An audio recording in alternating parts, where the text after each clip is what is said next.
Hello everyone. 11 फरवरी के news today analysis में आपका स्वागत है। आज 5 बड़े टॉपिक हैं और कुछ संक्षिप्तियाँ हैं। पहले समझेंगे किन-किन टॉपिक को हम लोग को देखना है, जिसमें सबसे इम्पोर्टेंट टॉपिक काफ़ी चर्चा में है अभी, पॉलिटी का विषय से संबंधित है, लोकसभा अध्यक्ष को पद से हटाना।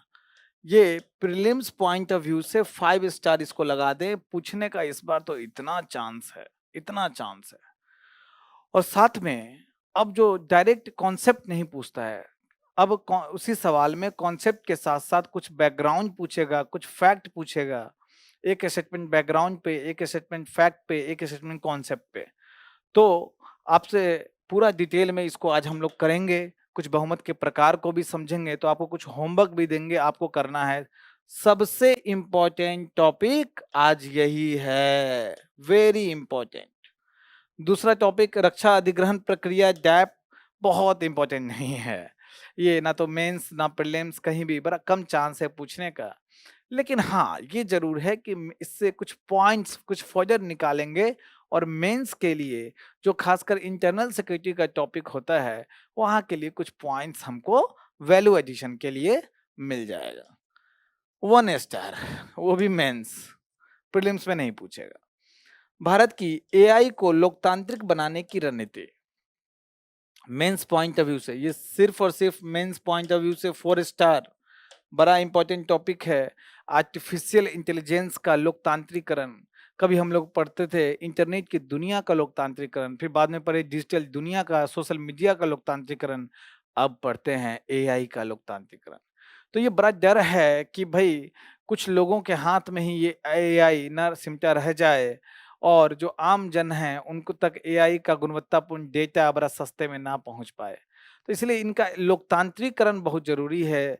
पहले जैसे डिजिटल डिवाइड देखा गया, ऐसा ना हो कि एआई डिवाइड एक नया फिनोमिना बन जाए। मेंस में सोसाइटी पॉइंट ऑफ व्यू से बड़ा इंपॉर्टेंट है, साथ में जीएस पेपर 2 में गवर्नेंस पॉइंट ऑफ व्यू से बड़ा इंपॉर्टेंट है, मेंस पॉइंट ऑफ व्यू से बड़ा इंपॉर्टेंट है। उसके बाद सरकार ने कृत्रिम और एआई जनित कंटेंट पर आईटी नियम बनाए हैं, संशोधित किया है। आईटी नियम 2021 का पहले से है, उसी को संशोधित करके 2026 में लाया गया है, जिसमें जो सिंथेटिक इंफॉर्मेशन है, सिंथेटिक जनरेटेड मतलब जो किसी मशीन से बनाया हुआ, एआई से बनाया हुआ, जो डीप फेक है, जो मतलब कंटेंट है, तो उन सब कंटेंट पे लेबलिंग बड़ा आवश्यक है। तो ये मेंस पॉइंट ऑफ व्यू से, पॉलिटी के पॉइंट ऑफ व्यू से बहुत इंपॉर्टेंट है, जहां article article freedom of expression, article 1918 से सीधे टकराव आपसे पूछा जा सकता है, क्योंकि जहां भी सूचना के संदर्भ में सरकार हस्तक्षेप करने का प्रयास करती है, वहां पे बड़ा डर रहता है कि कुछ गलत ना हो जाए। तो ये भी बड़ा इंपॉर्टेंट है मेंस पॉइंट ऑफ व्यू से। अब महत्वपूर्ण खनिजों पर नीति आयोग की रिपोर्ट, ये भी जो आपका है मेंस पॉइंट ऑफ व्यू से इंपॉर्टेंट है, प्रीलिम्स में बड़ा कम चांस है पूछने का। कुछ चीज जैसे रेयर अर्थ एलिमेंट जो चाइना का प्रभुत्व है, वो सब प्रीलिम्स में पूछ सकता है, लेकिन मेंस में आपको आईआर पॉइंट ऑफ व्यू से या फिर इकोनॉमी के पॉइंट ऑफ व्यू से बड़ा इंपॉर्टेंट टॉपिक है। उसमें देखेंगे कि कैसे हम कहाँ वैल्यू एडिशन अपने नोट्स में कर सके, और संक्षिप्तियां हैं, जब हम लोग उसको देखेंगे तो देखेंगे। ठीक है, चलिए हम लोग जो आज के प्रमुख न्यूज हैं, जो 5 प्रमुख न्यूज हैं, बड़े न्यूज हैं, उसको पहले कवर करें। पहला न्यूज है आपका, लोकसभा अध्यक्ष को पद से हटाने का संकल्प प्रस्तुत किया गया। काफी अभी जो सत्र चल रहा है उसमें काफी विवाद रहा लोकसभा अध्यक्ष के पद को लेके। देखा गया, ये आरोप लगा है विपक्षी पार्टियों द्वारा कि लोकसभा अध्यक्ष जिसको इम्पार्शियल होना चाहिए, निष्पक्ष होना चाहिए, वो कुछ पक्षपातपूर्ण व्यवहार कर रहे हैं। तो इसीलिए उनको पद से हटाने के लिए संकल्प प्रस्तुत किया गया। जो विपक्ष ने लोकसभा अध्यक्ष जो ओम बिरला के खिलाफ पद से हटाने के लिए संकल्प प्रस्तुत किया है, और भारतीय इतिहास में जब से संविधान लागू हुआ है, ये चौथी बार हुआ है जब लोकसभा अध्यक्ष को पद से हटाने के लिए संकल्प प्रस्तुत किया गया है। प्रीलिम्स पॉइंट ऑफ व्यू से बड़ा इंपॉर्टेंट है। तो आपका ये प्रीलिम्स पॉइंट ऑफ व्यू से जो इंफॉर्मेशन है, वेरी इंपॉर्टेंट, 5 स्टार। अब जो आप पीवाईक्यू में सवाल देखोगे, तो एक जो 3 या 4 स्टेटमेंट होता है, तो उस 3-4 एक सवाल में तो उसमें एक स्टेटमेंट तो कॉन्सेप्चुअल होता है और एक बैकग्राउंड पे भी पूछता है। तो ये भी पूछ सकता है कि ये संकल्प इसके पहले कितनी बार पेश किया गया है, तो 3 बार पहले पेश किया गया, ये चौथा बार है। तो ये याद रखना है, हम लोग देखेंगे भी कि कब कब पेश किया गया। मेंस में लोकसभा स्पीकर को लेके सवाल पूछे गए हैं और काफ़ी विवाद में रहता है ये पद, खासकर दल बदल जो अधिनियम है उसमें इनको काफ़ी शक्तियां मिली हुई है, तो उस संदर्भ में भी मेंस में सवाल पूछे गए हैं। अब ये हम लोग जान ले, प्रीलिम्स में पूछ सकता है कि स्पीकर को पद से हटाने के लिए क्या प्रक्रिया है। तो भारतीय संविधान के भाग 5 में संघ के संबंध में प्रावधान है और इस संघ के जो संघ की सरकार के संबंध में प्रावधान है, इसमें सबसे पहले आपको कार्यपालिका से संबंधित प्रावधान मिलेगा, जिसमें राष्ट्रपति, उपराष्ट्रपति, मंत्रिपरिषद और अटॉर्नी जनरल ऑफ इंडिया, इन सब के संबंध में प्रावधान आपको देखने को मिलता है। उसके बाद आपको जो प्रावधान विधायिका के संबंध में और संघ की विधायिका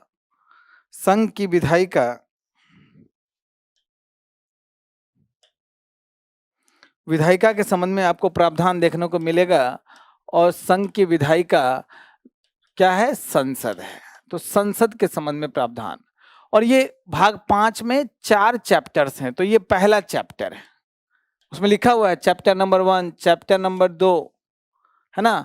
और फिर चैप्टर नंबर 3 जो है वो न्यायपालिका के, संघ की न्यायपालिका के संबंध में प्रावधान है। संघ की न्यायपालिका सुप्रीम कोर्ट है।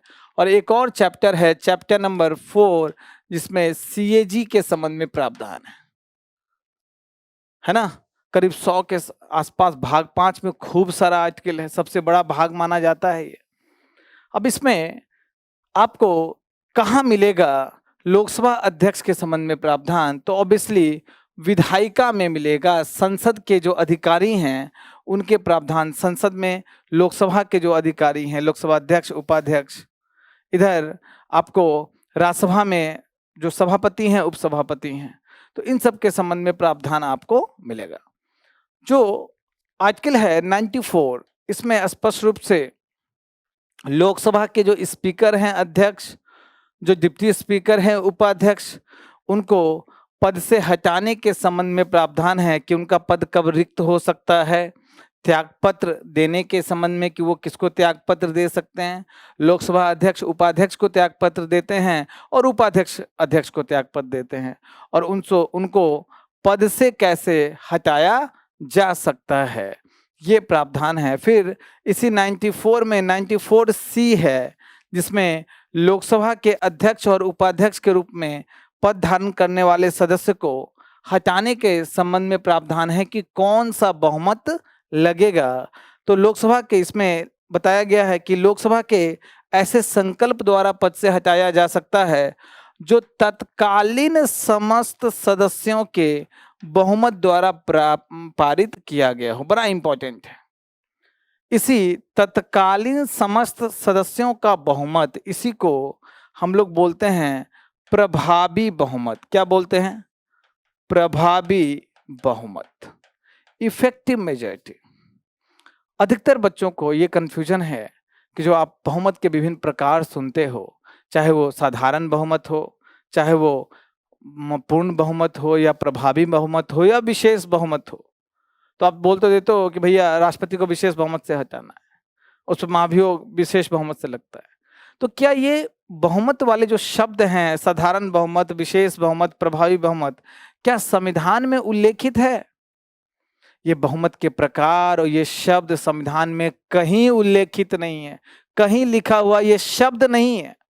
आपको प्रभावी बहुमत शब्द, इफेक्टिव मेजॉरिटी शब्द कहीं लिखा हुआ नहीं मिलेगा, है ना।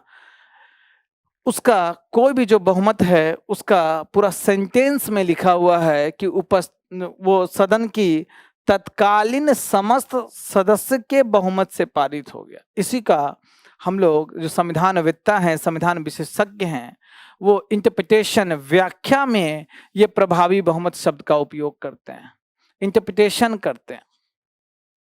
ये संविधान में ये शब्द नहीं लिखा हुआ है, यहाँ आपको प्रीलिम्स में फंसा सकता है, फंसा देगा। दूसरी बात, संविधान में कहीं भी बहुमत के प्रकार को एक जगह नहीं लिखा गया, लेकिन आपको कलेक्शन बनाना पड़ता है कि बहुमत के कितने प्रकार हैं और किस प्रकार का कहाँ पे उपयोग होता है। तो बड़ा इंपॉर्टेंट है, ये मैं आपको होमवर्क में देता हूँ, एक छोटा सा खाका बना के देता हूँ ताकि प्रीलिम्स में बहुत सहायता हो। संविधान में एक तो बहुमत के जो प्रकार हैं, जो शब्द यूज करते वो है नहीं, लेकिन जो इंटरप्रिटेशन है कितने प्रकार के बहुमत हैं जिसका उपयोग होता है। एक तो आपको मिलेगा साधारण बहुमत, ये शब्द नहीं मिलेगा लेकिन इसकी व्याख्या ये पूरे सेंटेंस के फॉर्म में आपको मिलेगा। दूसरा प्रभावी बहुमत, प्रभावी बहुमत। तीसरा पूर्ण बहुमत, पूर्ण बहुमत। चौथा विशेष बहुमत, विशेष बहुमत। इस विशेष बहुमत का भी 3 प्रकार है। एक विशेष बहुमत टाइप 1,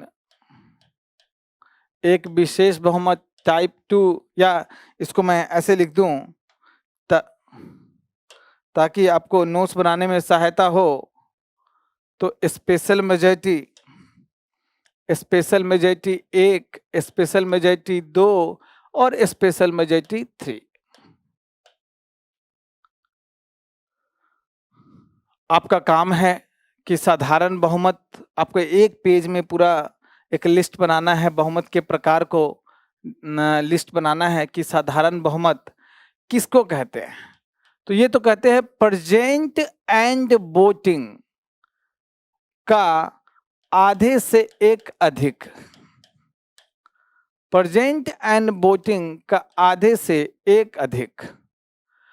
प्रभावी बहुमत क्या है कि सदन की तत्कालीन कुल सदस्यता, मतलब उसमें हो सकता है कि जो कुल सदस्यता है सदन की 543 है लोकसभा में, उसमें कुछ लोग अपना त्यागपत्र दे दिए हो, कुछ लोग की मृत्यु हो गई हो, तो कुछ सीट खाली हो जाता है, तो उसको माइनस करते हैं कुल सदस्यता, टोटल मेंबर माइनस रिक्तियां, टोटल मेंबर माइनस रिक्तियां डिवाइड बाई 2 + 1। तो ये आपका हो गया, ये आपका हो गया प्रभावी बहुमत। जब पूर्ण बहुमत बोलेंगे तो क्या है, टोटल मेंबर, चाहे रिक्तियां कितना भी हो मतलब नहीं है, टोटल मेंबर डिवाइड बाई 2 + 1। अब स्पेशल मेजॉरिटी टाइप 1 एक होता है present and voting, present and voting का 2/3 बहुमत से, प्रेजेंट एंड वोटिंग का 2/3 बहुमत से। और दूसरा स्पेशल मेजॉरिटी 2, इसमें आपको पूर्ण बहुमत तो चाहिए ही, total member divide by 2 + 1 and मतलब दूसरा क्राइटेरिया भी फुलफिल होना चाहिए, वो है प्रेजेंट एंड वोटिंग का 2/3।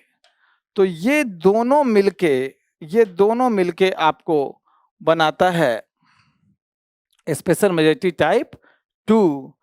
उसके बाद जो लास्ट है जो स्पेशल मेजॉरिटी विशेष बहुमत टाइप 3, ये राष्ट्रपति के महाभियोग में यूज होता है, सबसे कठोर बहुमत है, जिसमें है जो टोटल मेंबर का 2/3, टोटल मेंबर का 2/3।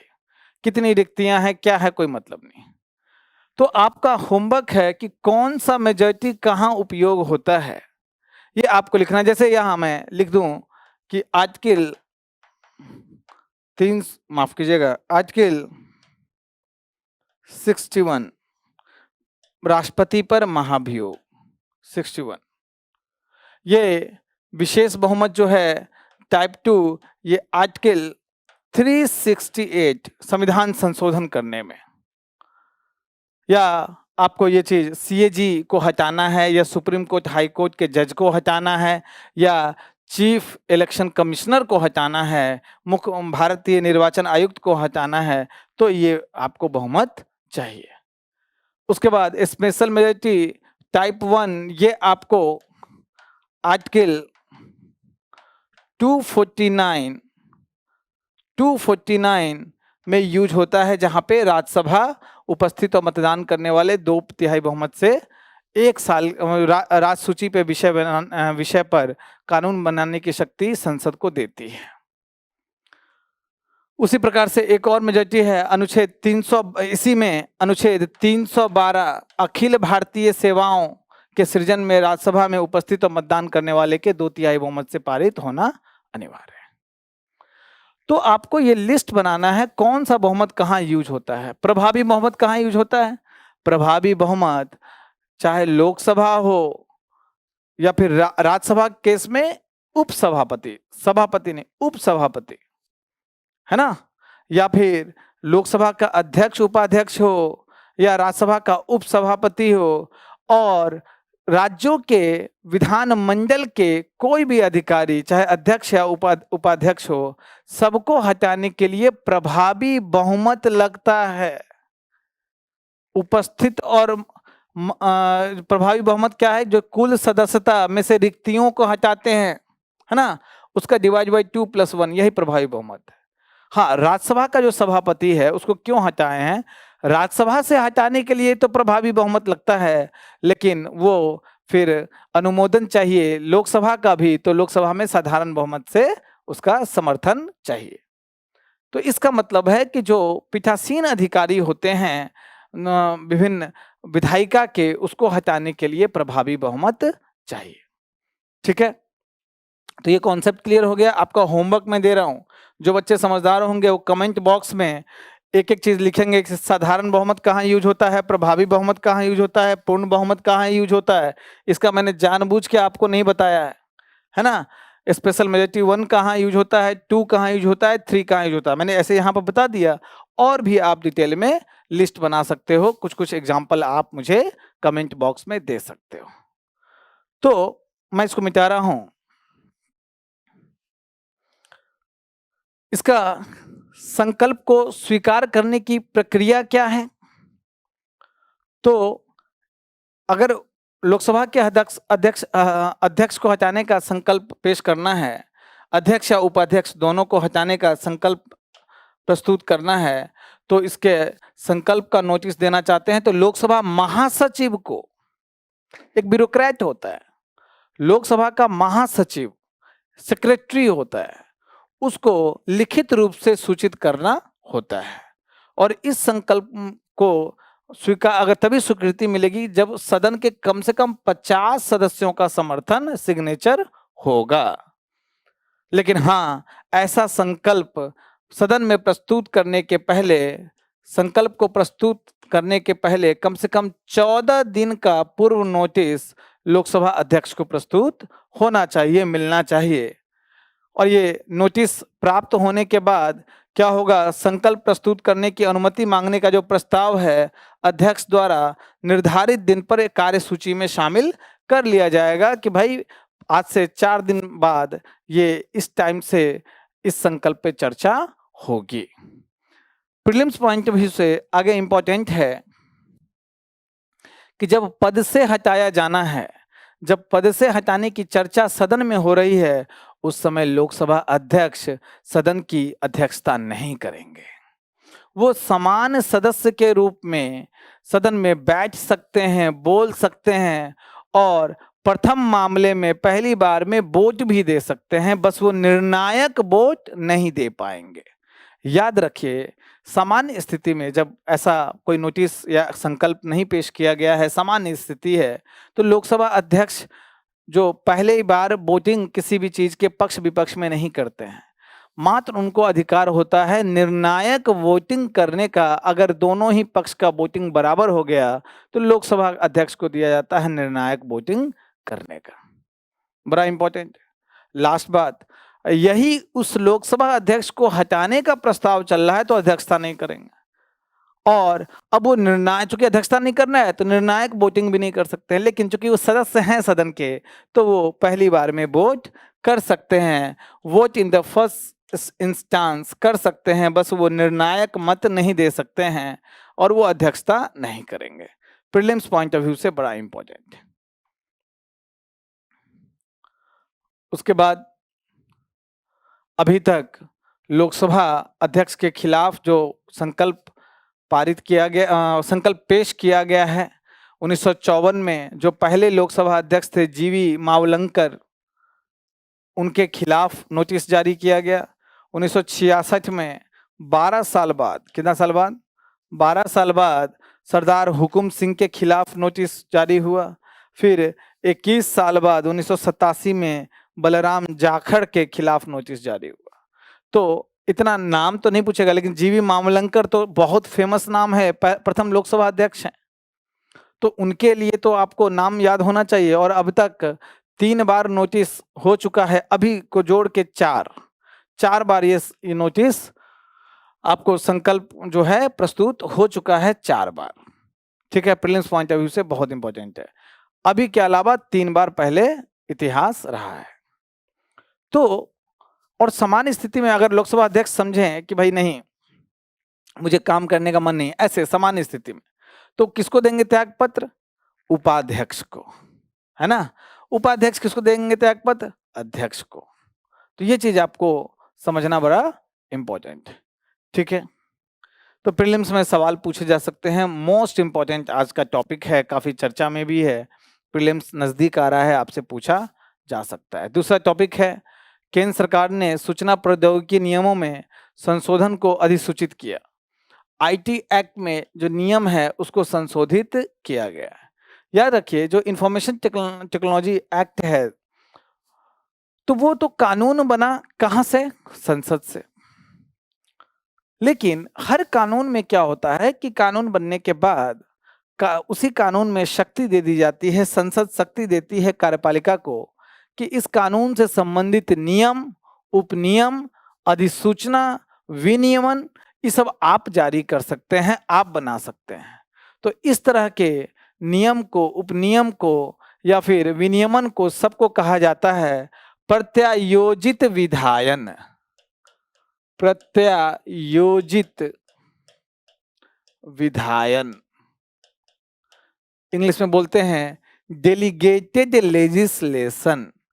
डेलीगेट करना मतलब संसद ने ये काम मूल रूप से फिलॉसफी के हिसाब से कोई भी कानून, नियम, ये सब बनाना संसद का काम है, लेकिन वो प्रैक्टिकल नहीं है संसद के लिए, तो वो कानून बनाती है और कार्यपालिका को प्रत्यायोजित करती है, डेलीगेट करती है कि आप इसके लिए नियम बनाइए।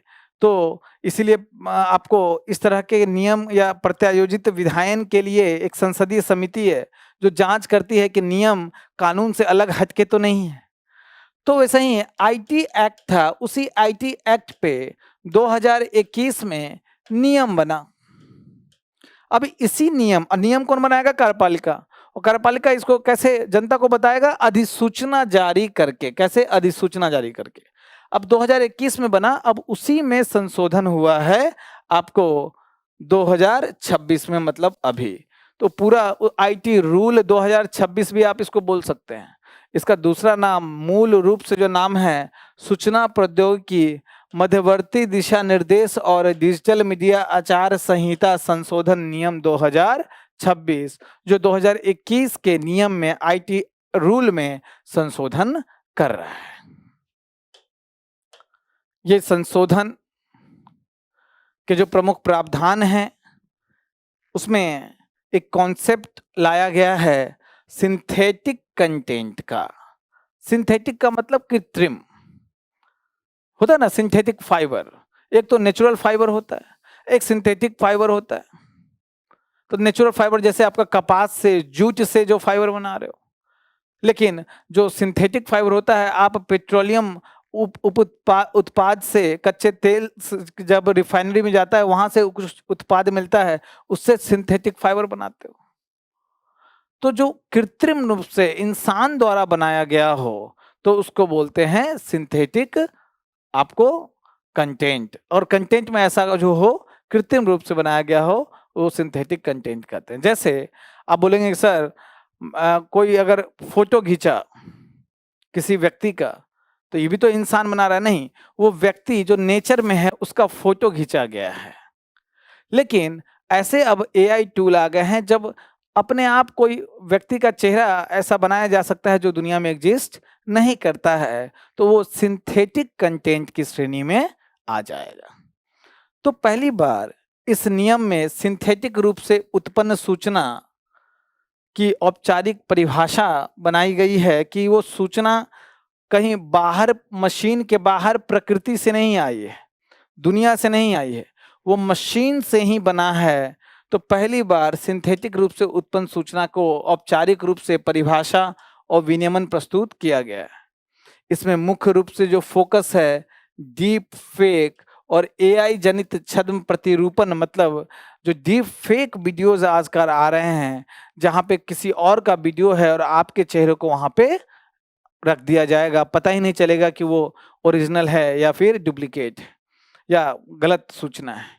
ये डीप फेक इमेज आ रहे हैं कि ऐसे आपके चेहरे को ऐसे इमेज में डाल दिया जाए कि आपको पता ही नहीं चलेगा कि मैं वहां, मतलब दुनिया को लगेगा कि आप वहां थे और आपको वहां पे डाल दिया गया। एआई जनित छद्म प्रतिरूपण, एआई के हेल्प से जो इमेज बनाई जा रही है, तो इन सब के विनियमन के लिए ये नियम बनाए गए हैं।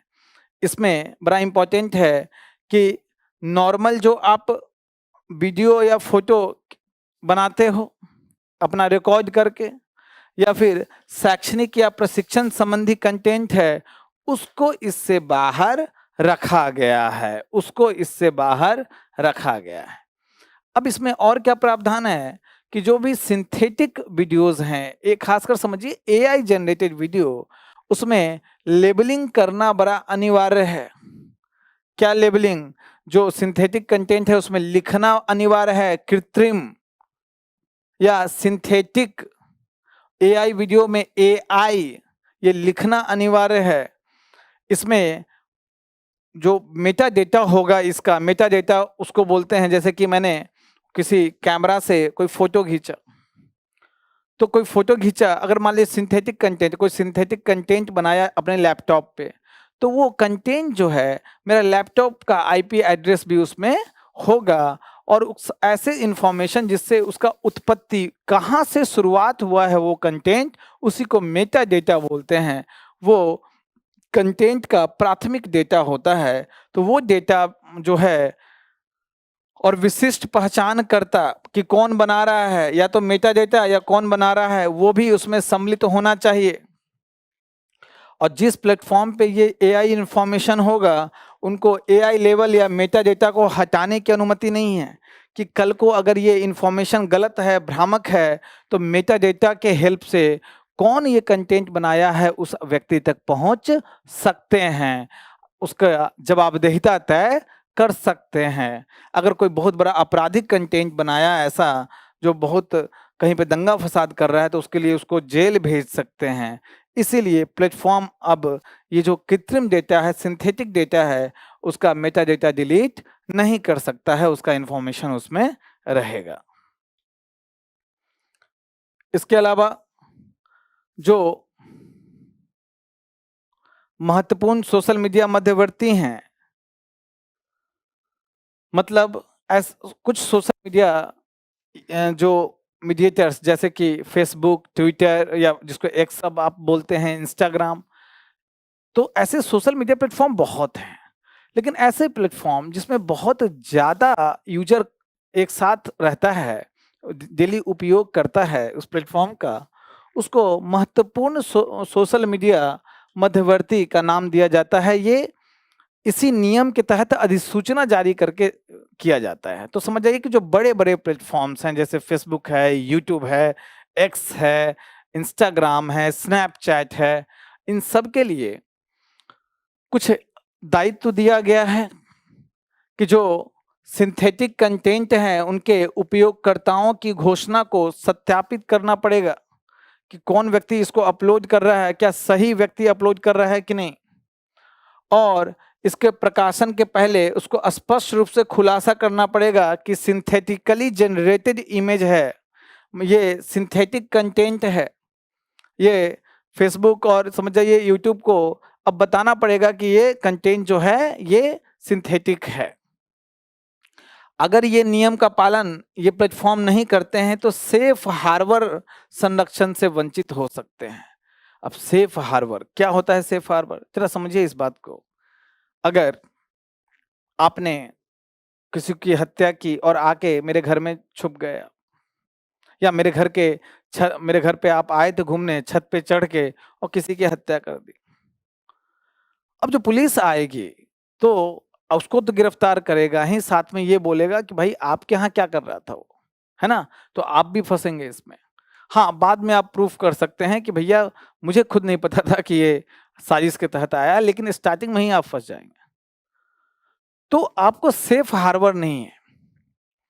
लेकिन जरा सोचिए कि फेसबुक पे आपने कोई अश्लील कंटेंट दिया या कुछ ऐसा कंटेंट अपलोड कर दिया जिससे दंगा भड़क सकता है। अब फेसबुक कौन कौन से इंफॉर्मेशन पे अंकुश लगाए, फेसबुक के लिए तो बहुत कठिन है। कोशिश तो करता है लेकिन बहुत कठिन है, और उसी के प्लेटफॉर्म पे ये अपलोड हुआ है। तो कायदे से बाय फिलॉसफी उस व्यक्ति जो अपलोड किया है उसको सजा मिलना ही चाहिए, साथ में फेसबुक पे भी केस होना चाहिए। ऐसे तो फेसबुक चल ही नहीं पाएगा।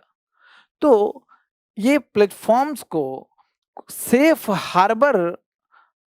हार्बर संरक्षण मिला हुआ है। इसका मतलब है आईटी अधिनियम 79 के तहत यह संरक्षण सोशल मीडिया प्लेटफॉर्म्स को उपयोगकर्ताओं द्वारा पोस्ट किए गए कंटेंट के लिए कानूनी जिम्मेदारी से बचाता है। तो अगर ये जो महत्वपूर्ण सोशल मीडिया मध्यवर्ती फेसबुक और यूट्यूब टाइप का, अगर ये प्रोविजन जो सरकार ने लाया है नियम में फॉलो नहीं करता है तो उसका सेफ हार्बर समाप्त हो जाएगा। प्रीलिम्स में पूछा जा सकता है कि आईटी नियम या आईटी एक्ट के तहत सेफ हार्बर का अर्थ क्या है ना? इसमें जो प्लेटफॉर्म्स हैं फेसबुक यूट्यूब, उनको बाल यौन शोषण content, child sexual abuse material या गैर सहमति वाले अंतरंग छवियां, नॉन कंसेंटिवल इंटीमेट इमेज या फर्जी दस्तावेज या भ्रामक प्रतिरूपण वाले सिंथेटिक कंटेंट को ब्लॉक करना होगा। ऐसा कोई भी कंटेंट जो बच्चों के यौन शोषण से संबंधित हो या किसी का इंटीमेट जो फोटो है वो लीक कर दे, इस सब को ब्लॉक करना होगा। और अगर ऐसा होता भी है, क्योंकि 100% तो फुल प्रूफ है नहीं, कभी कोई अपलोड कर दिया ऐसा, तो जो शिकायत मिलेगा तो उसका अगर जो कानून सरकार उसको आदेश देने पे उसको कंटेंट हटाना पड़ेगा। और वो कंटेंट हटाने का पहले जो समय सीमा था 36 घंटा था, उसको घटा के 3 घंटा कर दिया है। और इसके लिए शिकायत निवारण का जो समय सीमा है उसको भी घटा के 15 दिन से 7 दिन कर दिया गया है। तो प्रीलिम्स में ये सब फैक्ट्स नहीं पूछता है ना? मेंस में जरूर पूछेगा। मैं इस टॉपिक के लास्ट में आपको जरूर बताऊंगा कि मेंस पॉइंट ऑफ व्यू से कहां पे इंपॉर्टेंट। मेंस में समझिए, जो पॉलिटी में जब भी इस तरह का कोई भी सूचना को विनियमित करने की बात आए तो हमेशा सवाल बनता है, आर्टिकल 19(1)(a) से उसका झगड़ा चलता है। फ्रीडम ऑफ एक्सप्रेशन मतलब अभिव्यक्ति की स्वतंत्रता से उसका झगड़ा चलता है, टकराव होता है।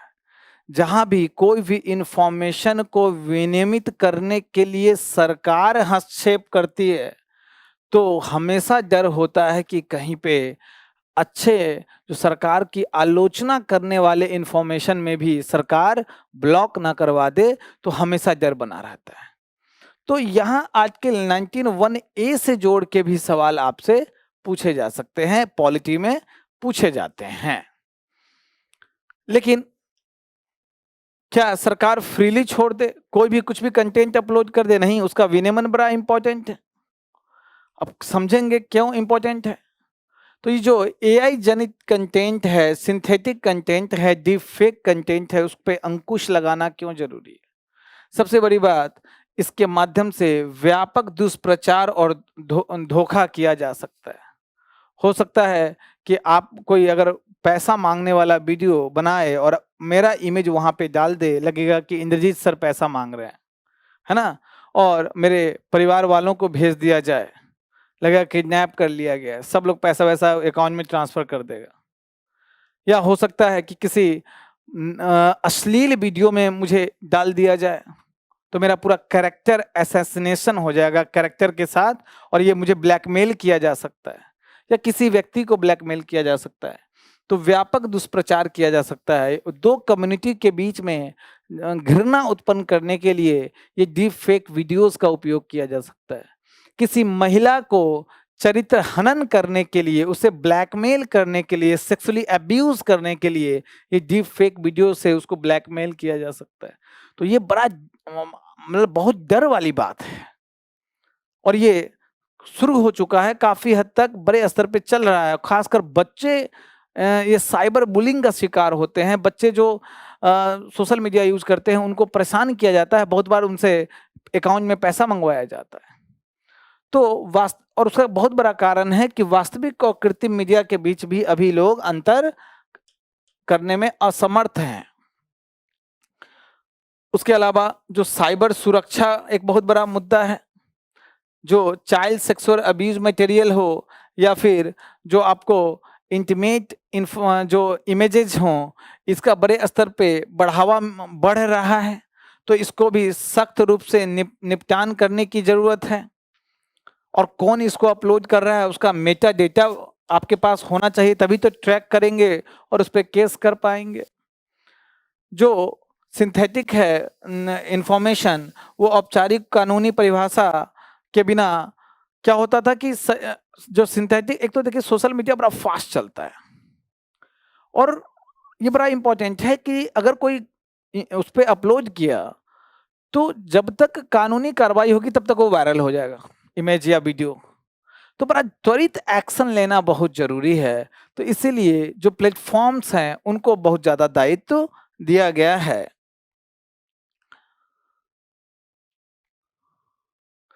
इसके अलावा सरकार ने कुछ पहले भी की है। देखिए, डिजिटल व्यक्तिगत डेटा संरक्षण डीपीडीपी अधिनियम 2023 में पारित किया गया, जिसमें डिजिटल डेटा का दुरुपयोग ना हो इस संबंध में काफी प्रावधान हैं। तो उसको ये सब जो रूल है हेल्प करेगा। इसके अलावा भारतीय न्याय संहिता में भी ये भ्रामक जानकारी को प्रतिबंधित करने का प्रावधान है। जो इलेक्ट्रॉनिकी और सूचना प्रौद्योगिकी मंत्रालय है, उसने भी जो प्लेटफॉर्म्स है उसको उचित सावधानी बरतने का दिशा निर्देश, सलाह दिया था, एडवाइजरी जारी किया था। और संस्थागत भी उपाय है। गृह मंत्रालय के अंतर्गत भारतीय साइबर अपराध समन्वय केंद्र I4C, आज हम लोग देखेंगे आगे, इस टॉपिक में नहीं, आगे एक टॉपिक में चर्चा है। I4C जो संस्था है वो सक्रिय रूप से AI आधारित साइबर खतरों की निगरानी कर रहा है। तो प्रीलिम्स में आपसे डीप फेक, है ना, इंटरनल सिक्योरिटी में भी पूछा जा सकता है आपसे, क्योंकि डीप फेक के माध्यम से, सिंथेटिक इंफॉर्मेशन या इमेज के माध्यम से इंटरनल सिक्योरिटी को भी खतरा उत्पन्न किया जा सकता है। तो जीएस पेपर 3 में इंटरनल सिक्योरिटी में पूछा जा सकता है। जीएस पेपर 2 में पॉलिटी में आर्टिकल 19(1)(a) के तहत पूछा जा सकता है। आपको ये जीएस पेपर 1 में सोसाइटी में पूछा जा सकता है, जहां महिला का चरित्र हनन करने के लिए बहुत सारे लोग ये काम करते हैं। या फिर एआई का भारतीय समाज पे क्या प्रभाव पड़ सकता है, क्या नकारात्मक प्रभाव पड़ सकता है, ये सब में आप ये डायमेंशन ऐड कर सकते हैं। अगला टॉपिक है, नीति आयोग की रिपोर्ट आई है। रिपोर्ट का नाम है विकसित भारत और नेट जीरो की दिशा में परिदृश्य, महत्वपूर्ण खनिज मूल्यांकन। तो कुछ क्रिटिकल मिनरल्स होते हैं, महत्वपूर्ण खनिज होते हैं, जिसका देश के अर्थव्यवस्था के लिए और देश की आंतरिक सुरक्षा के लिए बड़ा महत्व होता है। तो वो क्रिटिकल मिनरल के संबंध में एक रिपोर्ट आई है। तो इसीलिए आपको ये जीएस पेपर 3 में इकोनॉमी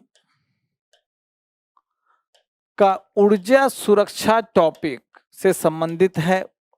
आपको डायरेक्ट इस रिपोर्ट के बारे में सवाल आपसे नहीं पूछेगा, लेकिन आपको इस रिपोर्ट का इंफॉर्मेशन से आप अपने नोट्स को अपडेट कर सकते हो। कुछ इंपॉर्टेंट इंफॉर्मेशन आप अपने आंसर में, जहां ऊर्जा सुरक्षा की बात हो, वहां पे ऐड कर सकते हो। अब जरा समझिए ये जो रिपोर्ट क्यों महत्वपूर्ण है। तो समझना है कि भारत 2070 तक नेट जीरो का टारगेट दे चुका है। तो जो पेरिस क्लाइमेट डील हुआ, तो उसी में आगे भारत ने अपना INDC प्रस्तुत किया, जिसमें 2070 तक नेट जीरो का टारगेट दिया। नेट जीरो का मतलब क्या होता है कि भारत से जो कार्बन एमिशन होगा जीरो होगा। इसका मतलब क्या है? भाई हम लोग सांस ले रहे हैं तब भी कार्बन डाइऑक्साइड छोड़ रहे हैं, तो कार्बन एमिशन हो रहा है। ये जो अभी कैमरा रिकॉर्ड कर रहा है, तो इसको ऊर्जा चाहिए, तो वो ऊर्जा कहीं से आ रहा होगा। अगर थर्मल पावर प्लांट से आ रहा है तो वहां से धुआं निकल रहा है, कार्बन एमिशन हो रहा है। तो कार्बन फुटप्रिंट आपके जीवन के हर एक एक्ट में है। कार्बन फुटप्रिंट हर जगह है। तो नेट जीरो का मतलब क्या है भाई? कार्बन एमिशन, याद रखिए, जो कार्बन एमिशन है,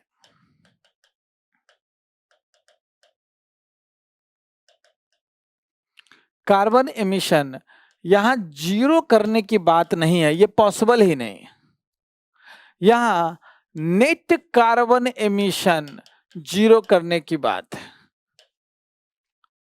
नेट जीरो लक्ष्य, net carbon emission, carbon emission तो जीरो हो ही नहीं सकता है। तो नेट का मतलब क्या है कि अगर x मात्रा में भारत कार्बन एमिशन कर रहा है, कार्बन एमिशन कर रहा है, तो विभिन्न माध्यम से ये x जो मात्रा है वापस भारत क्या करेगा, इस कार्बन को सिंक कर लेगा। तो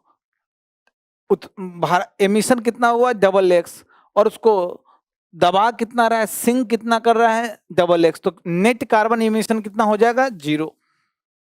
तो आप बोलेंगे सर ये कार्बन एमिशन तो समझ में आ गया कि भाई कार चला रहे हैं धुआं निकल रहा है, तो भाई कार्बन एमिशन। कार बना रहे हैं तो उसके लिए विद्युत चाहिए, उसके लिए धुआं निकल रहा है, कार्बन एमिशन। जो दलदली भूमि है वहां से मीथेन निकल रहा है, कार्बन एमिशन। हर जगह कार्बन एमिशन है। इसलिए डेवलपमेंट में कार्बन फुटप्रिंट बड़ा इंपॉर्टेंट कीवर्ड है। लिख लीजिए कहीं पे, कार्बन फुटप्रिंट। आप मेंस में कैसे इस शब्द का, ये कीवर्ड बड़ा इंपॉर्टेंट कीवर्ड है, इस शब्द का देवनागरी लिपि में लिखोगे, कार्बन फुटप्रिंट ही लिखोगे। देवनागरी मतलब हिंदी में लिखोगे, ट्रांसलेशन नहीं करना है, वो समझ ही नहीं पाएगा। कार्बन पद चिन्ह नहीं, कार्बन फुटप्रिंट आपको इस तरह से लिखना पड़ेगा, कार्बन फुटप्रिंट। तो हमको विभिन्न माध्यम से जो भाई कार्बन एमिशन तो हो रहा है, सिंक करना है कार्बन को। तो कैसे सिंक करोगे? तो खूब सारा पेड़ पौधा, अगर एक तो भाई एमिशन को कम करेंगे। कैसे एमिशन कम कर सकते हैं? ऊर्जा जो जरूरत है उसको रिन्यूएबल एनर्जी पे अगर शिफ्ट कर दें, नवीकरणीय ऊर्जा पे शिफ्ट कर दें, तो ना तो कोयला जलेगा ना तो कार्बन एमिशन होगा। और नवीकरणीय ऊर्जा में बस जो सोलर जो सेल है, जो उसको बनाने में जो कार्बन एमिशन हुआ होगा बस, नहीं तो वो उत्पादन की प्रक्रिया में कार्बन एमिशन नहीं है। हाँ, जो सोलर सेल बनाने में जो कार्बन एमिशन है उसको भी जीरो किया जा सकता है कि उसका भी जो विद्युत चाहिए वो भी सोलर सेल या विंड एनर्जी से मिल जाए। समझ पा रहे हैं मेरी बात? तो एक तो बहुत बड़ा जो हमारा कार्बन एमिशन ऊर्जा के कारण होता है, ऊर्जा जरूरतों के कारण होता है, उसको जीरो कर दो, पूरा नवीकरणीय ऊर्जा पे आ जाइए।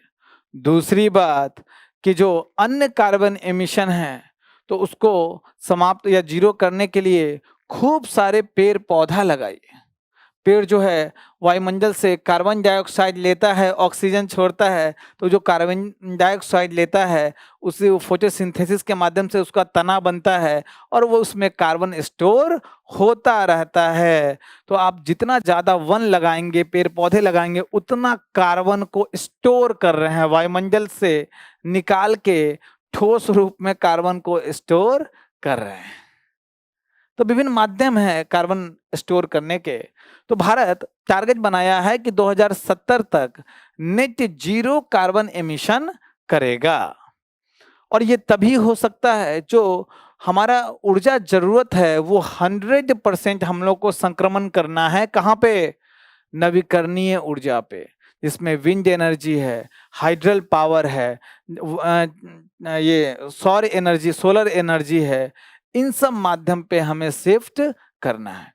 लेकिन इन सब माध्यम पे शिफ्ट करने के लिए आपको एक से एक तकनीक चाहिए, खूब सारा फंडिंग चाहिए और सबसे इम्पोर्टेंट है बहुत सारे क्रिटिकल मिनरल पे ये डिपेंड करता है। जैसे अगर विंड एनर्जी पे माफ कीजिएगा मुझे, अगर जैसे आप सोलर एनर्जी पे डिपेंडेंट हैं तो सोलर सेल को बनाने के लिए सिलिका चाहिए, है ना? यही नहीं, आपको इसको बनाने के लिए बैटरी स्टोरेज के लिए लिथियम चाहिए, कोबाल्ट चाहिए, निकेल चाहिए। तो ये सब आपके क्रिटिकल मिनरल, महत्वपूर्ण खनिज में आ जाएंगे। तो इन सब पे दिक्कत क्या है कि हमारी आज भी लगभग 100% निर्भरता दूसरे देशों पे है। बहुत सारे मिनरल में तो हमारी निर्भरता 100% चाइना पे है। तो ये बहुत बड़ा इशू, बहुत बड़ा मुद्दा है। तो एक रोडमैप बताया गया है कि भाई महत्वपूर्ण ऊर्जा संक्रमण के लिए जो खनिज चाहिए उसको CETMs बोलते हैं, ताकि नवीकरणीय ऊर्जा में अपना पूरा जो जरूरत है उसको चेंज कर लें। अभी आपको बता दें कि जो हमारे ऊर्जा जितनी जरूरत है उसमें 50% ऊर्जा आज हम नवीकरणीय ऊर्जा से 2025 में वो टारगेट प्राप्त कर चुके हैं। महत्वपूर्ण खनिज वे खनिज हैं जो किसी देश के आर्थिक विकास और राष्ट्रीय सुरक्षा के लिए अनिवार्य होते हैं।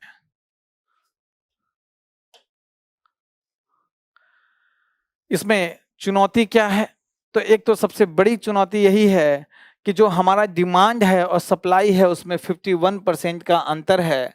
उसका सबसे बड़ा कारण बैटरी से जुड़े खनिज हैं, क्योंकि लिथियम, कोबाल्ट और निकेल जैसे प्रमुख खनिज के लिए 100% हमारे पास है नहीं, 100% हम लोग आयात पे निर्भर हैं। एक चीज और, एक एकाग्रता थोड़ा वर्ड गलत है। पूरी तरीके से बहुत सारे चीजों में हम चीन पे निर्भर हैं, जिसका, और चीन हमारा दुश्मन देश है, दोस्त तो है नहीं।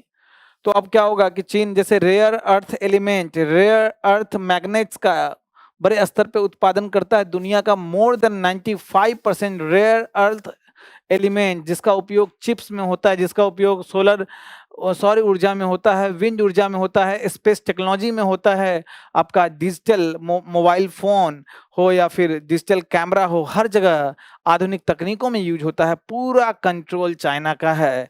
95% वो रेयर अर्थ एलिमेंट का उत्पादन चाइना करता है। तो ये भविष्य में एक बहुत बड़ा बाधा बन सकता है।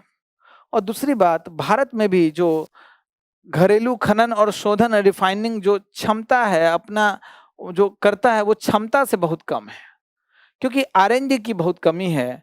साथ में यहाँ पे रिसाइकलिंग क्षमता का भी बड़ा कम उपयोग होता है, क्योंकि निजी क्षेत्र को इसमें अभी भी अच्छे से बढ़ावा नहीं दिया गया है। एक बहुत बड़ा मुद्दा है। तो नीति आयोग का कुछ सुझाव है। वो सुझाव में डोमेस्टिक R&D पे बहुत ज्यादा बल दिया गया है कि घरेलू अन्वेषण और खनन को मजबूत किया जाए। इसमें शुरुआती चरण में जो R&D के लिए पहले आओ पहले पाओ मॉडल प्रस्तुत करना चाहिए। क्या होता है कि अगर मान लीजिए, ध्यान समझिए, कि अगर माना गया कि इस क्षेत्र में रेयर अर्थ एलिमेंट है, महत्वपूर्ण खनिज है, और भारत सरकार की क्षमता नहीं है कि उसको अच्छे से निकाल सके, बड़ा, क्योंकि खासकर महत्वपूर्ण खनिज को निकालने का तकनीक बड़ा क्रिटिकल होता है। अब ये निजी कंपनी वो तकनीक, अमेरिका की कंपनी वो तकनीक लेके आएगी, भारत की कुछ कंपनी लेके आ सकती है।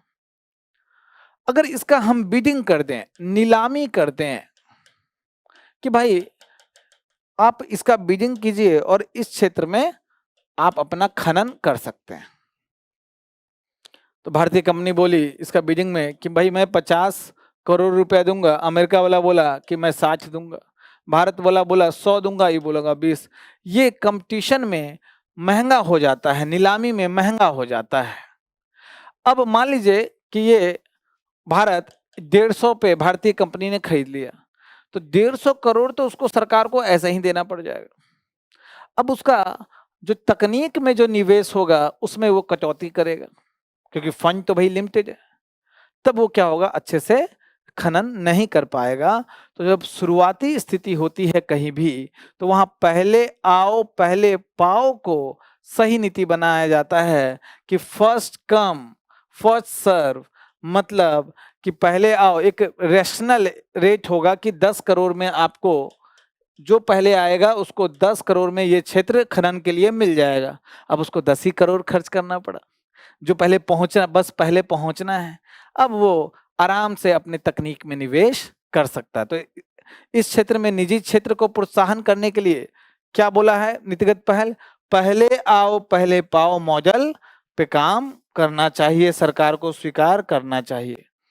घरेलू नवाचार को महत्व देना चाहिए और अंतर्राष्ट्रीय आपूर्ति में जहां चाइना पे हमारा पूरा निर्भरता है, उसमें विविधता लाने की जरूरत है, ताकि कभी इसके रेट में, इसके मूल्य में फ्लक्चुएशन, इसके कीमत में फ्लक्चुएशन में हम आराम से झेल लें। कोई ऐसा ना हो कि भाई महंगा हमें कल को रेयर अर्थ एलिमेंट या फिर ये ये सामान मिले तो आगे जो हम प्रोडक्ट बनाएंगे उस वो और महंगा हो जाएगा, तो हम प्रतिद्वंदिता में पीछे रह जाएंगे, कंपटीशन में पीछे रह जाएंगे। और सबसे बड़ी बात, आपके पास यहाँ भी जैसे कि पुराना मोबाइल फोन है, पुराना बैटरीज है, जिससे रिसाइकलिंग बड़ा अच्छे से आप कर सकते हो। तो इसमें नीतिगत पहल कहा गया है कि यहाँ पे सरकार को क्या करना चाहिए, और वित्तीय प्रोत्साहन देना चाहिए। इसके अलावा एक संस्थागत संरचना बनाने की बात की गई है कि राष्ट्रीय क्रिटिकल रॉ मटेरियल एक संस्था बनाइए जो निरंतर जो इस खनन क्षेत्र में जोखिम मूल्यांकन करे, जो खनन जो महत्वपूर्ण खनिजों के खनन के लिए नीतिगत सुझाव दे, आपको सरकार को जोखिम मूल्यांकन करके दे। सरकार ने क्या अपनी तरफ से कुछ पहल महत्वपूर्ण खनिजों के संबंध में किया है? तो एक राष्ट्रीय महत्वपूर्ण खनिज मिशन शुरू किया है सरकार ने, जो महत्वपूर्ण खनिज के संबंध में आत्मनिर्भरता को बढ़ाने के लिए मजबूत ढांचा स्थापित करता है। इसमें महत्वपूर्ण खनिजों के पुनर्चक्रण को बड़ा प्रोत्साहित किया गया है। इसके अलावा एक संस्था बनाई गई है काबिल, खनिज विदेश इंडिया लिमिटेड, काबिल उसको बोला गया। वैश्विक स्तर पर महत्वपूर्ण खनिजों के अधिग्रहण के लिए खान मंत्रालय की एक संयुक्त उद्यम कंपनी है, खान मंत्रालय के तहत है, जो वैश्विक स्तर पे जो महत्वपूर्ण खनिज हैं उसका कैसे अधिग्रहण करें, तो ये काबिल उसके लिए काम करता है। और साथ में दुर्लभ खनिज गलियारे का भी को भी स्थापित किया गया है, जिसमें 4 राज्य हैं, उड़ीसा, केरल, आंध्र प्रदेश और तमिलनाडु। आपको याद करना है तो उड़ीसा, आंध्र प्रदेश, तमिलनाडु और केरल, तो देखिएगा पूरा तटीय राज्य हैं। वो भी पूरा पश्चिम में मात्र एक तटीय राज्य है केरल, क्योंकि वहाँ मोनाजाइट बालू है। और यहाँ पे 3 तटीय पूर्वी तटीय राज्य, इसमें उड़ीसा, आंध्र प्रदेश और तमिलनाडु है। तो ये प्रीलिम्स में भी पूछ सकता है कि दुर्लभ खनिज गलियारे में कौन कौन से राज्य आते हैं। चलिए अब हम लोग नेक्स्ट टॉपिक पे आते हैं, जो आज का चौथा टॉपिक है कि भारत ने कृत्रिम बुद्धिमत्ता मतलब एआई के लोकतांत्रिकरण के लिए एक व्यापक रणनीति प्रस्तुत की है। एआई के लोकतांत्रिकरण, अच्छा ये प्योर मेंस का टॉपिक है। ये आपका गवर्नेंस में भी इंपॉर्टेंट है, आईआर के लिए पॉइंट ऑफ व्यू से भी इंपॉर्टेंट है, इंटरनल सिक्योरिटी के पॉइंट ऑफ व्यू से भी इंपॉर्टेंट है, लेकिन सबसे ज्यादा गवर्नेंस के पॉइंट ऑफ व्यू से, एआई के गवर्नेंस के पॉइंट ऑफ व्यू से इंपॉर्टेंट है। जरा देखेंगे कि क्या है इसमें। पहले समझेंगे कि एआई के लोकतांत्रिकरण का अर्थ क्या है। अभी आर्टिफिशियल इंटेलिजेंस का देखिएगा उपयोग कौन कर रहा है। तो एक तो एआई बना कौन रहा है, एआई इसको बना कौन रहा है, इसमें डेटा कौन दे रहा है, इसका उपयोग कौन कर रहा है। तो अब देखिएगा एआई को बनाने में लगभग पश्चिमी दुनिया के देश अमेरिका बड़े स्तर पे आगे है। उसकी कंपनियां हैं जो कई बिलियन डॉलर की कंपनियां हैं। उसमें डेटा जो वही देश के लोग या फिर भारत के, आप देखिएगा कि प्रबुद्ध प्रबुद्ध क्या कहेंगे कि पढ़े लिखे वर्ग के लोग ये सब डेटा एंट्री कर रहे हैं, डेटा डाल रहे हैं, जहां से वो डेटा ले रहा है और इसका उपयोग भी लगभग यही समुदाय कर रहा है। कल को हो सकता है कि जो हाशिए पर के लोग हैं जो एआई का उपयोग ठीक से नहीं कर पा रहे हैं डिजिटल डिवाइड के कारण, वो कल को यूज करेंगे, लेकिन तब तक डेटा एंट्री सब कुछ हो चुका होगा। एक बहुत बड़ा डर है यहाँ पे, जैसे डिजिटल दुनिया में एक डिवाइड देखा गया जिसको डिजिटल डिवाइड कहते हैं। वो डिवाइड विकसित देश बनाम अविकसित या विकासशील देश के बीच में देखने को मिलता है। वो किसी देश के अंदर भारत के संदर्भ में अगर ले लीजिएगा तो वो शहरी बनाम ग्रामीण क्षेत्र में वो डिजिटल डिवाइड देखने को मिलता है। वो पुरुष उपयोगकर्ता बनाम महिला उपयोगकर्ता के बीच देखने को मिलता है। वो अन्य यूजर वर्सेज जो जाति व्यवस्था में नीचे हैं, जो गरीब हैं, उनका एक डिवीजन देखने को मिलता है। तो एक डिवीजन कारण अभी तक डिजिटल दुनिया पूरी तरीके से लोकतांत्रिक नहीं हो पाई है। इन जनरल विकसित देशों का पूरा कब्जा है। वही हाल अब जब एआई बिल्कुल 4-5 साल बहुत एकदम शैशवा काल में है, तो देखिएगा विकसित दुनिया का पूरा इस पे प्रभुत्व है। और किसी देश में भी अगर देखिएगा तो वहां के जो समृद्ध लोग हैं उसका प्रभुत्व चल रहा है। तो एक डर है कि जो एआई है उसमें जैसा क्वालिटी का डेटा दोगे तो उसका आउटपुट भी उसी क्वालिटी का होगा। तो जो सामाजिक रूढ़िगत बातें हैं वो भी एआई एक्सेप्ट न कर ले और कल को उसका जो निर्णय होगा एआई का पक्षपातपूर्ण हो सकता है। ये भी एक डर है। तो इन सब का समाधान होता है एआई का लोकतांत्रिकरण। मतलब इसको एज ए कॉन्सेप्ट के स्तर पे या उसको बनाने में या उसमें डेटा एंट्री करने में या उपयोग करने में सभी समुदाय का, सभी वर्ग का अगर हिस्सेदारी हो, सभी देश का हिस्सेदारी हो, इसी को एआई का लोकतांत्रिकरण कहते हैं। तो एआई को उपयोगकर्ताओं के एक विस्तृत और विविधतापूर्ण समूह के लिए सुलभ, किफायती और उपयोग योग्य बनाना, ये एआई का लोकतांत्रिकरण कहलाता है। यह सिर्फ तैयार अनुप्रयोगों तक सीमित नहीं है, यह मुख्य आधारों जैसे computing power, data set, model ecosystem सब तक पहुंच है। तो किसी देश के लिए वो कंप्यूटिंग पावर हो या डेटा सेट हो या मॉडल इकोसिस्टम हो, सब तक पहुंच इसमें एआई के लोकतांत्रिकरण में शामिल है। ये सब टेक्निकल वर्ड है जो मैंने आपको समझाया है, वो ये टेक्निकल वर्ड, इसी से ये सब कीवर्ड है, लिख लीजिए। एआई के संदर्भ में बड़ा इंपॉर्टेंट कीवर्ड है, आपको कल को अपने मेंस के आंसर लिखने में सहायता मिल सकता है। तो एआई के लोकतांत्रिकरण के जो स्तंभ हैं, तो भारत ने देखिएगा क्या क्या वो स्तंभ खड़ा किया है लोकतांत्रिकरण के लिए।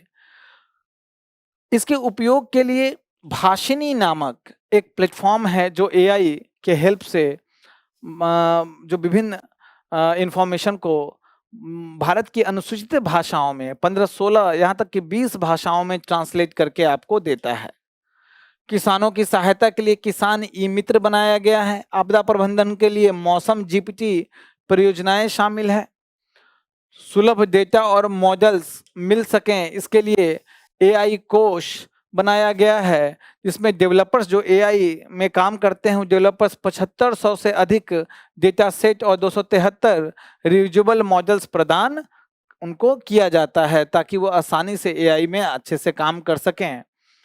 किफायती कंप्यूटिंग पावर दिया गया है। जो इंडिया एआई मिशन के तहत 38,000 से अधिक high and graphic processing unit, जिसको जीपीयूज कहता है, उसको बड़ा सस्ते और रियायत दर पे दिया गया है ताकि स्टार्टअप्स को काफी हेल्प मिल सके और वैश्विक स्तर पे हम एआई में पिछड़े नहीं। मजबूत अवसंरचना और कनेक्टिविटी के लिए अब देखिएगा 5G अब सेवा है, इंडिया में लगभग हर जगह पहुंच चुका है और ये एआई बहुत ज़्यादा एनर्जी कंजम्पशन करता है, तो ये एनर्जी कंजम्पशन इससे ना हो, नॉन रिन्यूएबल एनर्जी, अनवीकरणीय ऊर्जा स्रोत से ना हो, नवीकरणीय ऊर्जा स्रोत या हरित ऊर्जा स्रोत से हो, इसके लिए भी सरकार प्रयास कर रही है। और 2025 तक हम लोग, जैसा मैंने पहले बताया, 50% टारगेट वो प्राप्त कर चुके हैं। सरकार का और क्या कदम है, तो देखिए ई गवर्नेंस के लिए डिजिटल इंडिया पहल के तहत मेघराज क्लाउड बनाया गया है। जो डिजिटल व्यक्तिगत जो डीपी एक्ट 2023 जो पहले चर्चा कर चुके हैं, व्यक्तिगत डेटा के संरक्षण के लिए पारित किया गया है। और कौशल विकास के लिए 5 राष्ट्रीय उत्कृष्टता केंद्र स्थापित किए गए हैं। स्किलिंग फॉर एआई रेडिनेस पहल शुरू किया गया है। युवा एआई फॉर ऑल युवाई पहल संचालित की जा रही है। तो ये सब विभिन्न सरकार की पहल हैं जो एआई जो बड़े स्तर पे तीव्र गति से बढ़ रहा है, उसके लिए देश तैयार रहे। चलिए हम लोग 5वें टॉपिक पे आते हैं, जो बड़े टॉपिक हैं उसमें रक्षा अधिग्रहण प्रक्रिया डैप 2026 प्रस्तावित की गई है। तो रक्षा अधिग्रहण के जो प्रक्रिया है उसको प्रस्ताव आया है ताकि इसका मेन फोकस यही है कि स्वदेशी कंपनियों को बढ़ावा मिले, साथ में जो निजी क्षेत्र को बढ़ावा मिले, ताकि देश में रक्षा जो उपकरण है उसको बनाने में आत्मनिर्भर बने। तो रक्षा विभाग ने बेसिकली संयुक्तता, आत्मनिर्भरता और सैन्य आधुनिकीकरण के लिए डैप 2026 का मसौदा तैयार किया है। ये पहले से डैप 2020 चल रहा था, उसी का ये स्थान लेगा। इसमें मुख्य रूप से प्रावधान क्या है, तो भारत जो वैश्विक स्तर पे युद्ध की जो परिस्थिति बदल रही है बड़े स्तर, बड़े तेजी से, अब देखिएगा ड्रोन वॉरफेयर हो रहा है, टैंक का उस तरीके से उपयोग नहीं हो रहा है ना। तो पारंपरिक जो तकनीक है वो अब पीछे हट रहा है, नए नए तकनीक, साइबर तकनीक आ गए हैं। तो बहुत सारे चीज जो है उस परिदृश्य को देखते हुए अब भारत अपने रक्षा अधिग्रहण करना चाहता है, रक्षा उपकरण के अधिग्रहण करना चाहता है। वित्तीय जो समावेशी भागीदारी या त्वरित अधिग्रहण बड़ा इंपॉर्टेंट है। तुरंत निर्णय लिया गया कि ऐसे उपकरण चाहिए तो तुरंत मिलने चाहिए। उसके अलावा अधिग्रहण की जो प्रक्रिया है उसको डिजिटलीकरण और स्वचालन, ऑटोमेशन करना इम्पोर्टेंट है। तो ये सब आपके इसमें प्रावधान हैं। क्या क्या मुख्य रूप से डिटेल में प्रावधान है, आत्मनिर्भरता पे फोकस किया गया है। किसमें खरीद भारतीय आईडीएमएम मतलब भारतीय स्वदेशी रूप से डिजाइन, विकसित और विनिर्मित श्रेणी को सबसे पहले प्राथमिकता देने की बात की गई है कि जो भारत में डिजाइन हो, भारत में विकसित हो, भारत में मैन्युफैक्चर हो, उसको सबसे पहले अधिग्रहण में प्राथमिकता दी जाएगी ताकि यहाँ की कंपनी को प्रोत्साहन मिले। साथ में ये अधिग्रहण परियोजना का भी वर्गीकरण कर दिया गया है, जिसमें तकनीक की उपलब्धता और विनिर्माण तत्परता, इन सब आधार पे वर्गीकरण किया गया है। भारत के जो स्टार्टअप्स हैं और एमएसएमई क्षेत्र है उनको बौद्धिक संपदा अधिकार या बैंक गारंटी के बदले अग्रिम भुगतान, उनका जो आईपी उन्होंने बौद्धिक संपदा कुछ प्राप्त किया है या बैंक गारंटी, उसके बदले अग्रिम भुगतान पहले ही सरकार से पैसा मिल जाएगा ताकि वो अपना सामान का डिलीवरी जल्दी कर सके, प्रोजेक्ट की डिलीवरी जल्दी कर सके। साथ में गुणवत्ता और परीक्षण में सुधार करने की भी बात इसमें की गई है। इसमें जो पहले का 2020 का प्रावधान था डैप डैप 2020, इसमें क्या था कि जो रक्षा मंत्रालय ने 101 हथियार और प्लेटफॉर्म्स को एक सूची अधिसूचित की थी, जिसके आयात पे प्रतिबंध लगा दिया गया था। यही नहीं, खरीदारी की एक नई श्रेणी बनाई गई थी, जिसमें भारत में विनिर्माण करके कि भारत में अगर मैन्युफैक्चर हो तो उसका एक अलग श्रेणी बनाया गया था, उसको प्राथमिकता देने की बात आई थी।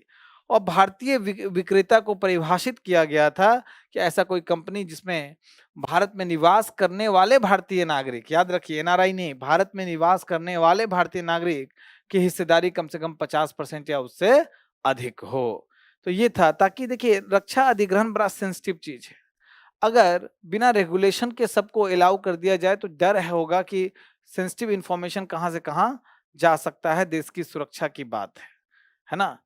ये जो टॉपिक है आपको इन जनरल कहीं पे डायरेक्ट पूछेगा नहीं, ना तो प्रीलिम्स में पूछेगा, मेंस में डायरेक्ट पूछेगा नहीं। इसके कुछ जैसे आत्मनिर्भरता वाले चीज हैं, इंटरनल सिक्योरिटी में आता भी है, तो आत्मनिर्भरता वाले चीज को आप वहां शामिल कर सकते हो कि रक्षा उपकरण के विनिर्माण में भारत को आत्मनिर्भर बनने की आवश्यकता है, जिसके लिए डैप 2026 में प्रावधान अच्छे से किए गए हैं। प्रावधान थोड़ा सा उल्लेख कर सकते हैं आप, है ना। अब हम लोग संक्षिप्तियों, जो छोटे टॉपिक्स हैं, 5-6 छोटे टॉपिक्स हैं, उसको देखेंगे।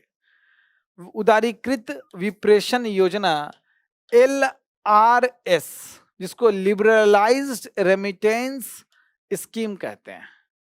तो केंद्रीय बजट जो 2026 में प्रस्तुत हुआ, इसमें LRS के तहत विदेश में जो शिक्षा और चिकित्सा खर्च में लगाए जाने वाले स्रोत पर कर, जिसको टैक्स कलेक्टेड एट सोर्स, जिसको TCS कहते हैं, इसकी दर में कटौती की गई है। तो प्रीलिम्स में यहाँ कहाँ सवाल बनेगा, आपसे पूछ सकता है कि TCS क्या है? टाटा कंसल्टेंसी सर्विस नहीं, टैक्स के संबंध में टैक्स कलेक्टेड एट सोर्स। आपसे पूछ सकता है कि LRS स्कीम क्या है, तो प्रीलिम्स में ये इंपॉर्टेंट है प्रीलिम्स पॉइंट ऑफ व्यू से। पहले TCS को समझें। यह एक अतिरिक्त कर है जिसे जो विक्रेता है, बेचने वाला, खरीदार से विशिष्ट वस्तुओं और सेवाओं की बिक्री के समय वसूल करता है। जब बिक्री कर रहा है उसी समय वसूल करता है।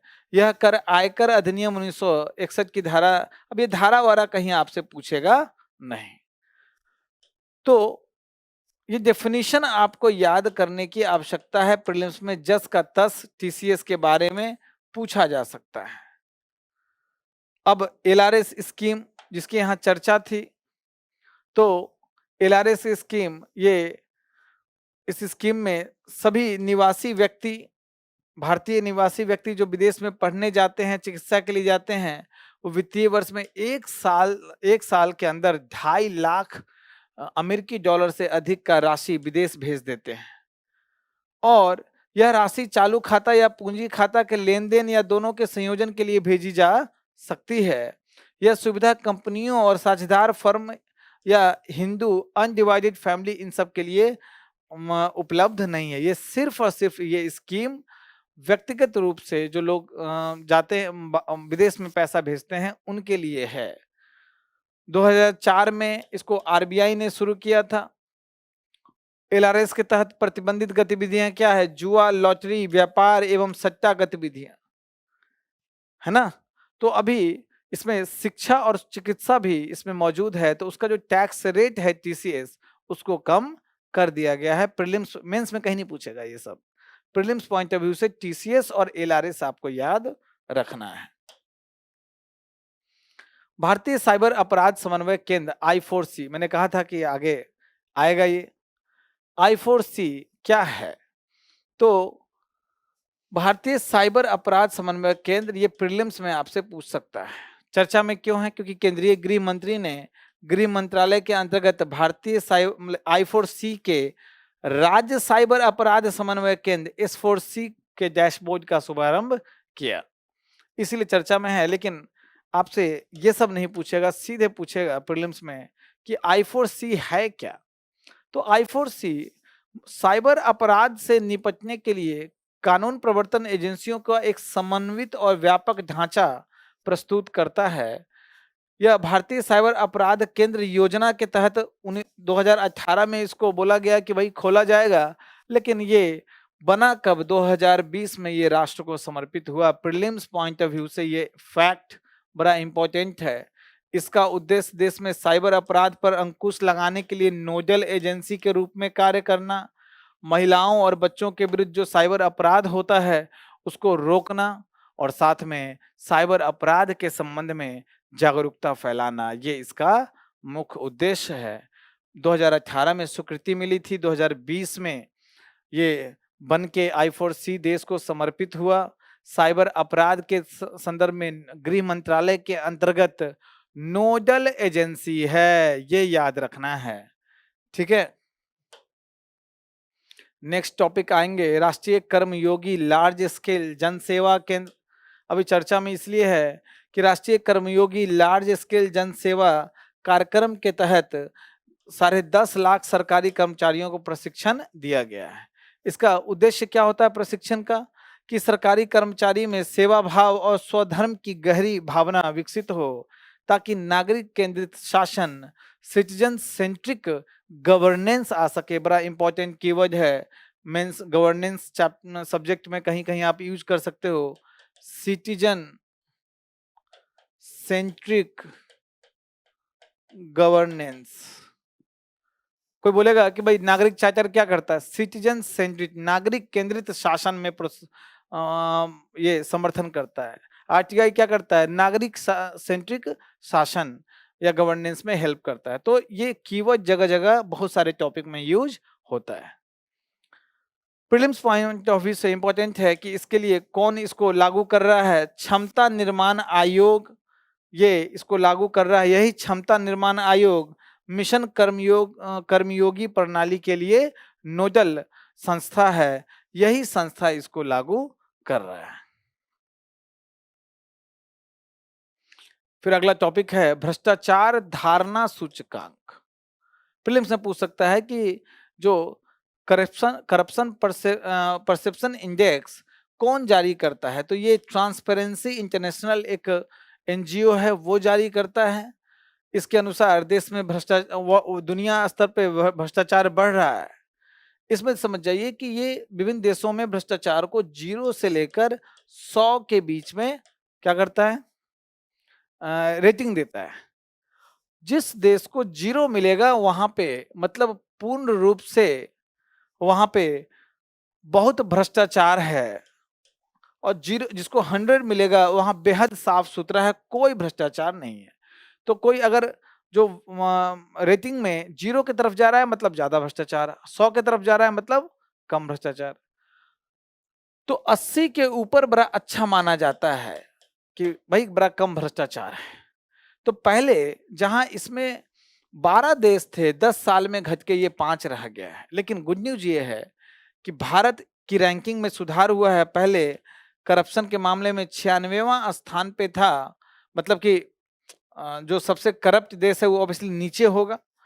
तो वो 5 अंक का भारत सुधार किया है 1 साल में, है ना। दुनिया में सबसे ईमानदार कम भ्रष्ट देश में डेनमार्क, फिनलैंड और सिंगापुर ये सब आते हैं। भारत की रैंकिंग में भी कुछ सुधार हुआ है। ये सब रैंकिंग वैंकिंग कहीं नहीं पूछता है, सबसे इंपॉर्टेंट तो यही है ट्रांसपेरेंसी इंटरनेशनल, और 0 और 100 ये आपसे पूछ सकता है। महाद्वीपीय मेंटल भूकंप। स्टैनफोर्ड यूनिवर्सिटी के शोधकर्ता ने दुर्लभ महाद्वीपीय मेंटल कॉन्टिनेंटल मेंटल भूकंपों का पहला वैश्विक मानचित्र तैयार किया है। अब ये सब कहीं पूछेगा नहीं, लेकिन इंपॉर्टेंट क्या है कि जो ज्योग्राफी में आप पढ़ोगे, यहाँ पे एक इमेज है, बहुत स्पष्ट नहीं है, लेकिन ये भूपर्पटी है और ये आपका मेंटल है और ये आपका कोर है। ये जो मेंटल है ये ऊपरी सेमी फ्लूइड होता है, या सॉरी सेमी सॉलिड होता है, और नीचे पूरा फ्लूइड होता है, और यहाँ तो कोर तो पूरा फ्लूइड है, पूरा तरल रूप में होता है, पिघला हुआ रहता है। तो भूकंप इन जनरल यहाँ पे आपको आता है। लेकिन जो मेंटल वाले जो भूकंप हैं वो काफी नीचे आते हैं। ऐसे भूकंप 12 से 29 किलोमीटर के बीच आता है, ये 80 किलोमीटर तक से आता है।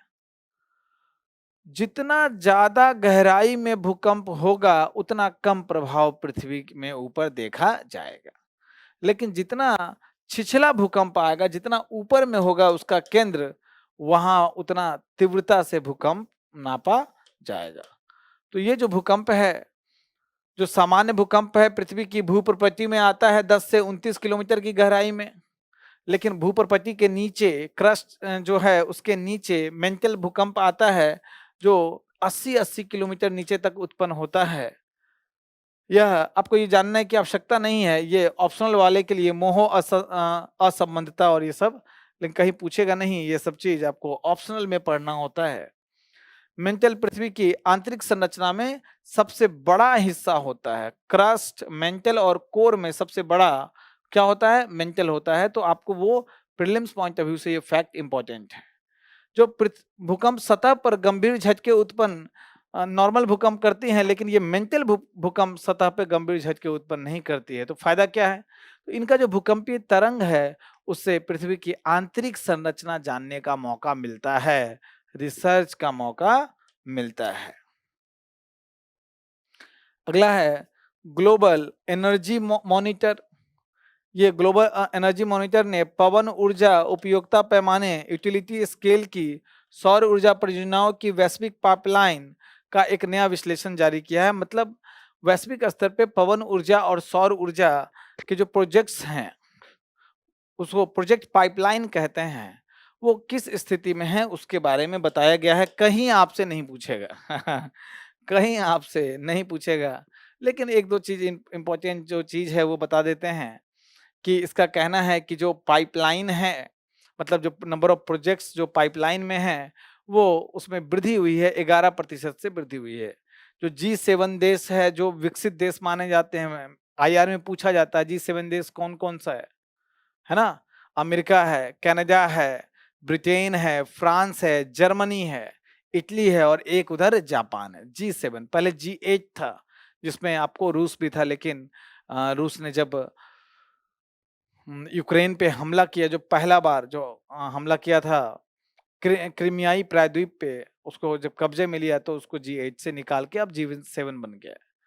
इसकी जो दुनिया में 50% वैश्विक परिसंपत्ति नियंत्रित करते हैं, उनके पास मात्र 11% प्रोजेक्ट है।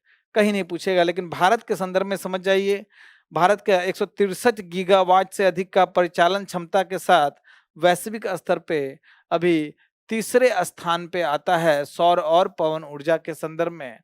और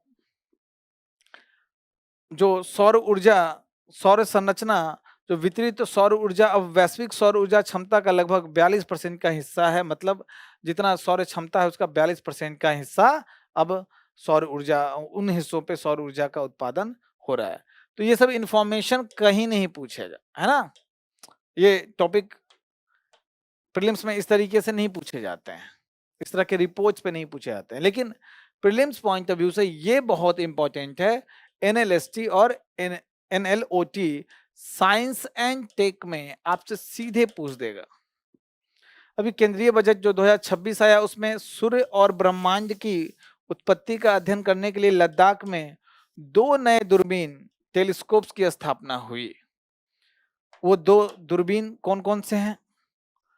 तो एक है NLST, national large solar telescope. कहां पे हुआ? लद्दाख के मेराक में हुआ। इसका अपर्चर 2 मीटर है इस दूरबीन का, जो सौर गतिशीलता और चुंबकत्व, अंतरिक्ष, मौसम, इस सब का अध्ययन करेगा। NLST भूमि से संचालित भारत की तीसरी सौर वेधशाला के रूप में कार्य करेगा। उसके पहले 2 सौर वेधशाला पहले से काम कर रहा है, वो नाम जानना आपको जरूरी है। 1999 में कोजाई कनाल सौर वेधशाला तमिलनाडु में स्थापना हुआ और उदयपुर सौर वेधशाला राजस्थान 1975 में स्थापना हुआ।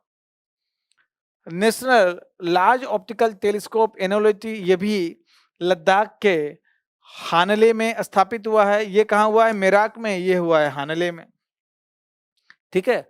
तो स्थान आपको ध्यान में रखना है, उसका फाइन डिटेलिंग नहीं पूछे जाते हैं यूपीएससी में। लास्ट टॉपिक जो आपको सुर्खियों में रहे, स्थल हमेशा लास्ट टॉपिक इन जनरल होता है, उसमें यूनाइटेड किंगडम के बारे में है। हम पे 300 साल राज किया है United kingdom. Prelims point of view से, ज्योग्राफी के पॉइंट ऑफ व्यू से इंपॉर्टेंट है कि भाई एक तो देखिए पॉलिटी के हिसाब से इंपॉर्टेंट है कि संवैधानिक राजतंत्र है, यहाँ संसदीय लोकतंत्र है।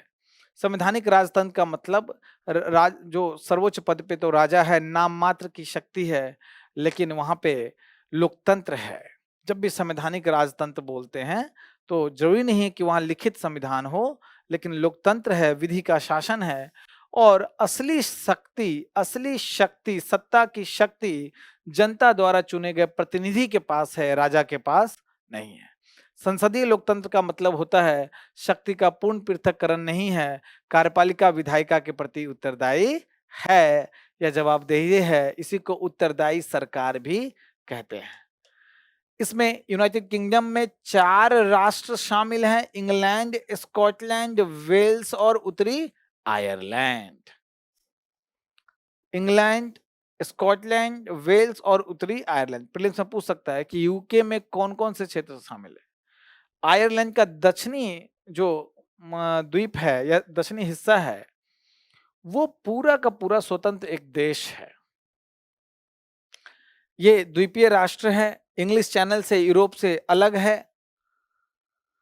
इसका सीमा बस आयरलैंड गणराज्य से मिलता है। इसमें आपको पूछ सकता है कि भाई इसके देखिए पश्चिम में तो भाई अटलांटिक महासागर है, पश्चिम में पूरब में इंग्लिश चैनल है, उसके उत्तर में आपको नॉर्दर्न सी है। तो ये सब आपसे पूछे जा सकते हैं, मैपिंग आपको यूरोप का इन सब क्षेत्र का करना होता है। तो आपको सही लगा होगा जो मैंने होमवर्क दिया है बहुमत का, उसको कमेंट बॉक्स में जरूर लिखिएगा। कोई डाउट है तो जरूर लिखिएगा, और आपको ये वीडियो कैसा लगा ये भी बताएंगे, आप फीडबैक जरूर दीजिएगा। चलिए मिलते हैं नेक्स्ट वीडियो में। Thank you.